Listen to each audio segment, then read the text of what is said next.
नमस्कार, मैं हूं पल्लवी अग्रहरी। आप देख रहे हैं नेटवर्क 24। स्वागत है आप सभी का हमारे खास कार्यक्रम शख्सियत में।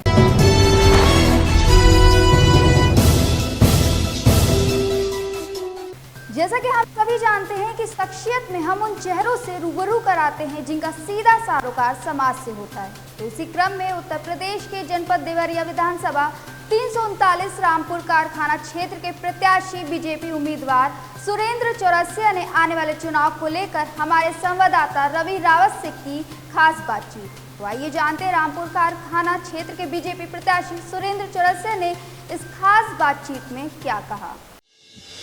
इस समय हम 339 विधानसभा रामपुर कारखाना में मौजूद हैं और यहाँ पर एक दावेदारी के रूप में प्रत्याशी हमारे साथ बैठे हुए हैं सुरेंद्र चौरसिया।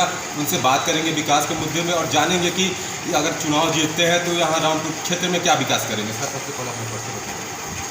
मेरा नाम सुरेंद्र चौरसिया है, मैं भारतीय जनता पार्टी का सिपाही हूँ।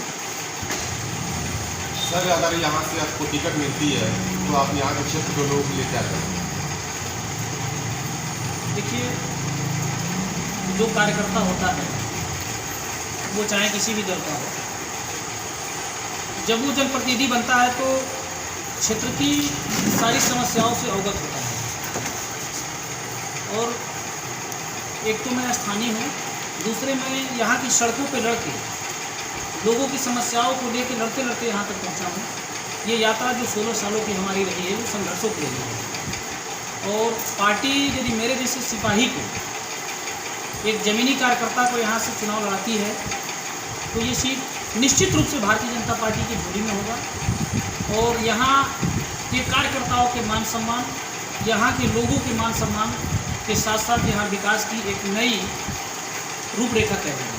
सर, जैसे चुनाव नज़दीक आते हैं और दावेदारी के रूप में अनेकों प्रत्याशी यहाँ मौजूद हो जाते हैं और दावे करते हैं कि मैं यहाँ विकास करूँगा, लेकिन धरातल पर सब कुछ और देखने को मिलता है। देखिए, ये लोकतांत्रिक देश है और यहाँ सबको अपनी बात रखने का और सब लोगों को, भारतीय जनता पार्टी एक लोकतांत्रिक पार्टी है तो टिकट मांगने का भी सबका अधिकार है।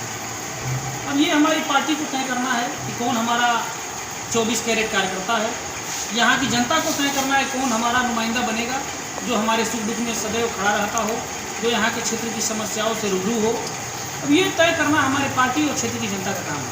सर, अभी हाल ही में गोरखपुर में एक मनीष हत्याकांड हुआ है, वहाँ माननीय मुख्यमंत्री जी भी पहुँचे थे, आश्वासन भी दिए, लेकिन सर अभी 6 पुलिसकर्मी गिरफ्तार नहीं हुए। सर, ऐसा हमारे मुख्यमंत्री जी संत के साथ साथ एक अच्छे जनप्रतिनिधि हैं। इस घटना के तुरंत बाद हमारे मुख्यमंत्री जी ने मनीष गुप्ता जी की पत्नी को नौकरी दे दी, 50 लाख रुपए, और सीबीआई की जांच किया उन्होंने, मतलब एक तरह से आग्रह कर दिया है और जल्द ही उसमें जो भी दोषी हैं वो बख्शे नहीं जाएंगे। सारे पुलिसकर्मी जो भी दोषी हैं वो दंडित होंगे, जेल जाएंगे। उनके जो अन्य अपराधियों के साथ जिस प्रकार का व्यवहार होता है, सेम वैसा ही व्यवहार हमारी सरकार, हमारी पुलिस प्रशासन उनके साथ भी करने जा रही है। सर, लोग जागरूक हो चुके हैं और लोगों का मानना है कि राहुल गांधी और सपा भी अपनी तैयारियां काफ़ी जुटे हुए हैं, तैयारी में जुटे हुए हैं। और आपका क्या मानना है 2022 में किसकी सरकार आएगी? 2022 में फिर एक बार भारी बहुमत के साथ भारतीय जनता पार्टी की सरकार बनने जा रही है, इसमें कोई संशय नहीं है। कांग्रेस हो या समाजवादी पार्टी हो, वो लोग अपना हर व्यक्ति का, हर संगठन का अपना काम है कि वो अपनी तैयारी करे। वो लोग भी अपनी तैयारी कर रहे हैं, लेकिन फिर 22 में हमारी सरकार बनने जा रही है। सर, यहाँ के क्षेत्र के युवाओं के लिए आपकी क्या विचार है?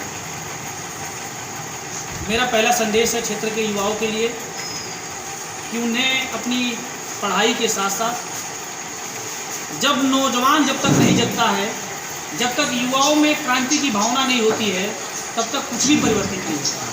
मैं अपने विधानसभा के विशेषकर युवाओं से यह निवेदन करना चाहता हूँ, आग्रह करना चाहता हूँ कि आपको आगे आना होगा। आपको यहाँ नए रूप में जो लोकतंत्र है हमारे देश का, उसके लिए आपको काम करना होगा। अच्छे लोगों को जनप्रतिनिधि बनाना होगा, अच्छा नुमाइंदा यहाँ से लाना होगा, तब जाके आपका समुचित विकास हो पाएगा। सुरेंद्र जी, आप किस किस मुद्दों पर चुनाव लड़ रहे हैं यहाँ से? आपका मेन मुद्दा क्या है? देखिए, कोई हमारा नया मुद्दा नहीं है। मैं छात्र जीवन से इसी ज़मीन पे लड़ते लड़ते यहाँ तक पहुँचा हूँ यहाँ की सड़कें, यहाँ की बिजली, यहाँ के युवाओं के लिए, यहाँ के लोगों के लिए सदैव मैं सड़कों पर लड़ता यहाँ पहुँचा हूँ। और मैं कोई चुनावी वादा नहीं करना चाहता हूँ कि मैं किस मुद्दों पर चुनाव लड़ने जा रहा हूँ। विश्वास दिलाना चाहता हूँ कि सुरेंद्र चौरसिया जैसा नौजवान यदि यहाँ से चुनकर जाएगा और पार्टी मौका देती है तो निश्चित रूप से यहाँ के लोगों के मान सम्मान और यहाँ के विकास के साथ कोई समझौता नहीं होगा। यहाँ क्या अभी रामपुर कारखाना कुछ क्षेत्र अभी पिछड़े हुए हैं, उसके विषय में देखिए, हमारा विधानसभा निश्चित रूप से बिहार से सटा हुआ पहला जिला है और जो थोड़ी बहुत पिछड़ापन है, कहीं न कहीं मैं कोई दोषारोपण नहीं कर रहा हूँ, लेकिन जनप्रतिनिधियों की उदासीनता रही है जिसका मूल कारण रहा है। वो मूल कारण मैं आपके सोशल मीडिया के माध्यम से नहीं बताना चाहता, उसकी बात हम लोग अपने पार्टी के प्लेटफॉर्म पे रखते हैं। समय आएगा तो आप उसको भी जान जाएंगे, लेकिन वो मूल कारण जो है उस पर हमारी पार्टी विचार कर रही है और आपके बीच का कार्यकर्ता चुनाव लड़ेगा, वो समस्या भी दूर हो जाएगी। अभी हम विधानसभा 339 सुरेंद्र चौरसिया से बात कर रहे थे। उनका मानना है कि अगर मैं चुनाव जीत जाता हूं तो यहाँ काफ़ी विकास करूंगा और युवाओं के लिए नौकरी की भी व्यवस्था करूंगा और विकास की गंगा भी बहा दूंगा। बने रहिए नेटवर्क 24 के साथ। मैं रवि रावत, देवरिया। आगे की ऐसी तमाम खबरें देखने के लिए सब्सक्राइब करें हमारे चैनल को व देश विदेश और प्रदेश की सारी खबरें पढ़ने के लिए लॉगिन करें हमारा वेब पोर्टल www.network24news.com या फिर www.network24news.in।